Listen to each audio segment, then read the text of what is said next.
šitas gruntas yra iš Japonijos. Mes jau kiek metų su jį prekiaujam. Jisai yra tuo, kad ypatingas. Japonai turi tą lavą. Žinau, pas juos yra iš lava ir jinai iš tikrųjų. Vat, jeigu pasibandyti augalus auginam, mes aišku, ką? Hidroponikai? Ne. Normaliai grunte galima. Galima, kur vazon, jie daugiausiai augina, jie savo mažų bonžai medelių auginimui labai gerai įsišaknyja. Išsimano, mes juos kaip parduodam, kaip perka brangų augalą, kokį nors, nu, irgi paformuotą ir tada žmogus perkasi, jam investuoja daugiau, vat dėžė yra, o matot irgi yra. Čia Lietuvoje formuota šita pušis, čia paprastos pušies. Tai formuota? Aš tai ten matau tos iš durų. O va šičia yra tas, čia celiutas yra įmaišytas.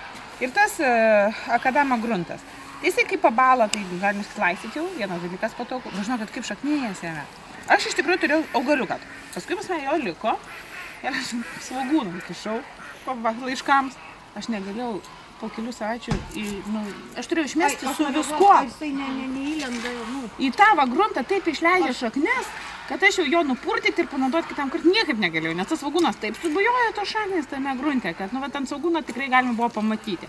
Ir mes ant visų savo brangesnių augalų šitą dalyką irgi naudojam, nes kad greičiausiai nestresuotume kiek ir visą kitą.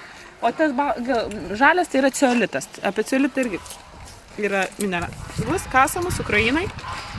Labai turi savitą mineralo struktūrą, kuri absorbuoja labai. Aš ir ten pasitraukiu vis tiek.